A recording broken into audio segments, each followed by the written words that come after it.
victory here that the 9950X3D is getting, because as you'll see later on in the productivity numbers, does do exceptionally well there too. However, that being said, the 4K numbers, this is where the 9800X3D actually came out just a little bit on top for the average FPS. And then moving on to Counter-Strike 2, this is in particular a big reason why I'm using Windows 10, because I'll give you guys a little hint. Windows 10 for Counter-Strike 2 as well as Fortnite, it absolutely smashed Windows 11 out of the park. It was a non-comparison.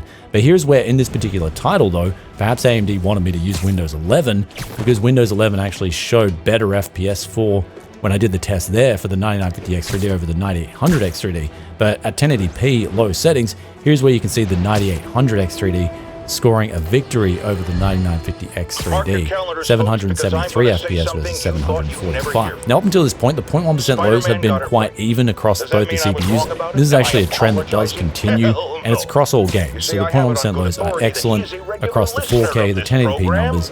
The X3D chips do a great job of delivering that really smooth gameplay experience. The next title here was Riftbreaker. Here's where we saw then the opposite from Counter-Strike. We had a victory for the 9950X3D. This also continued on to the 4K numbers as well.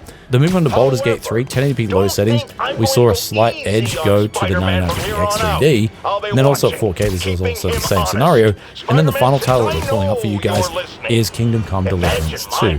And here's where on Windows 10 I yet again saw another victory for the 9950X3D over the 9800X3D. Now, of course, you'll notice that the 5200-ish megahertz on the 9800X3D, you can actually manually clock that up. And if you do, you'll then start to get numbers that are pretty much matched in the games where it does fall a little bit behind. Then also the Counter-Strike 2 numbers do actually go up a little bit more. Also at this stage, you may be wondering, what about the Precision Boost Overdrive numbers? If I throw in a negative curve, can I get some extra performance? And here's where for the productivity, yes, but for the gaming, actually, not really. At least the games that I tested here, I decided to try a -10 as well as a -15.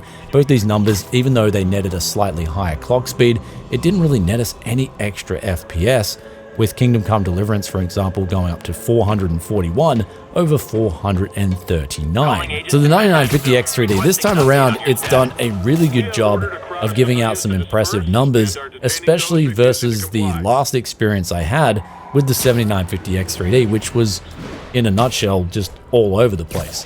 So the performance here is much more consistent, and what we're seeing here in 5 of the 6 titles is actually a victory go to the 9950X3D. Now that is due, I believe, of course, mainly to that higher clock speeds that you're seeing there, but also those higher clock speeds and the extra 8 cores that are sitting there, that comes with a higher power cost. And here's where we're gaming, we see here a higher power draw versus the Ryzen 7 9800X3D.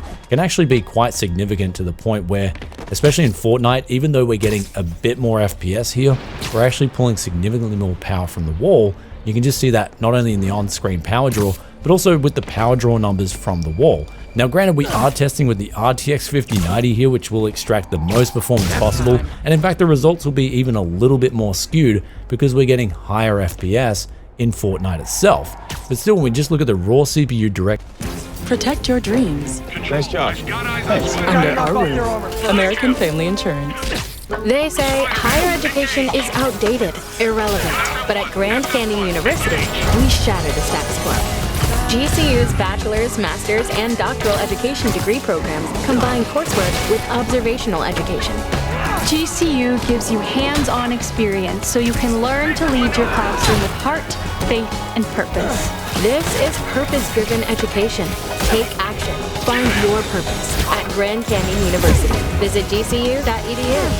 Actual power consumption numbers there, they are quite a bit higher than that of the 9800X3D. So if you're gaming a lot and power efficiency is a concern of yours and you don't need the productivity that much, then perhaps you want to save some money and go with the 9800X3D.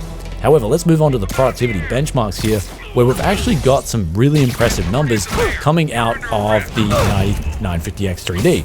And when it comes to Cinebench R23, the poster child for productivity benchmarks, here's where we're seeing an impressive 41,432 points, at least when I tested this on Windows 10, as well as a single core score of 2,259.